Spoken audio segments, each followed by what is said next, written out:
What is the first thing that comes to mind when someone mentions the word giant? I bet the first thing you think is the mythical Greek titans, or maybe even Norse giants. Sure, there have been several accounts of people who have claimed that they have met giants, but never have they had substantial evidence. But what if we say there was a real-life giant, and there is the mummified body to prove it? Not only was he a giant, but he also had 2 heads and went by the name Captua. This gigantic structure of Captua is not the most fascinating thing about him, but the fact he actually has 2 heads. So could this giant be real? The existence is scientifically plausible, but its association with P.T. Barnum calls it a bit suspicious. Captua is an ancient mummified 2-headed Patagonian giant that originally came from the jungles of Argentina, South America. The word Captua is roughly translated to mean 2 heads in the Malay language. This giant currently resides in Baltimore, Maryland in the United States. But this has not always been home of this giant mummy. So how did he get to where he is now? Patagonia was believed to be a land inhabited by giants for a long time. The legend of Patagonian giants goes back to a story told by the explorer Ferdinand Magellan. Magellan and his men were said to have stopped on the beaches of South America and went ashore to explore. While they did so, they encountered natives that were twice the size of the average man.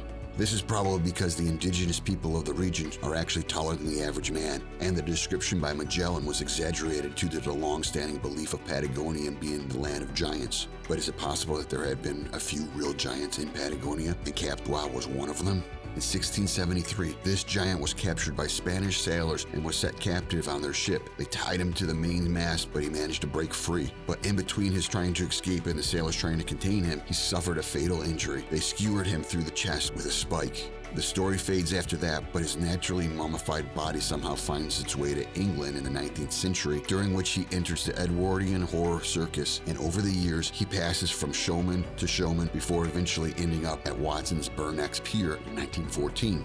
After spending almost 45 years in Somerset, England, Captua was then purchased by Lord Thomas Howard in 1959. Then after that, there were a few more handoffs before finally ending up in Baltimore. There is a contrary account that Lord Howard sold Captua to his brother Scott, who stayed in New Jersey, and this could be a logical explanation as to how he ended up in America. Way back in the 1930s, 2 doctors and a radiologist were able to inspect the mummified body while it was at Weston and found no evidence of it being fake, and they speculated that it was some kind of conjoined twins. The body today rests among bizarre oddities that is Bob's Sideshow at the Antique Man Limited in Baltimore, which is owned by Robert Gerber and his wife. But Robert Gerber tells a different origin of Captua.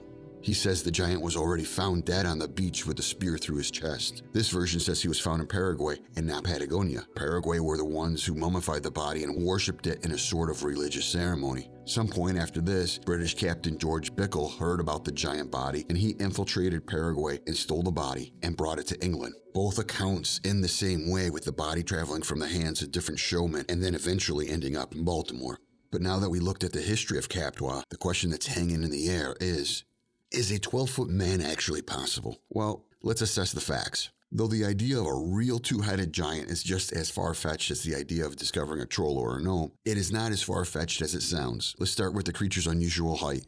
Over the years, there have been people of unusual stature due to a condition called giantism. The tallest person that was discovered in history for which there is an arguable evidence is Robert Wadlow from 1819 to 1940, who was 8 feet 11 inches or 2.47 meters, and was still growing until he died at age 22.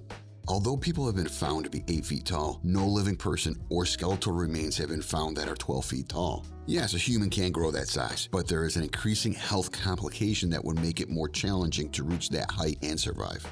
That's one of the reasons Wadlow died, because he developed blisters on his feet because of the extreme weight on them.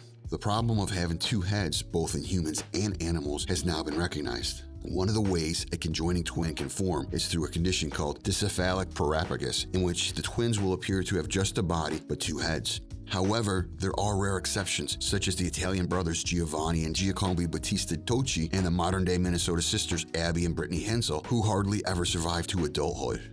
Dicephalic parapagus twins only have a chance of surviving if each head has its own vital organs and their vital organs are not shared. So while it is possible to have twins with 2 heads, it is increasingly uncommon for them to live to adulthood. Another important thing to consider while talking about the authenticity of Captua is the legend versus medical knowledge.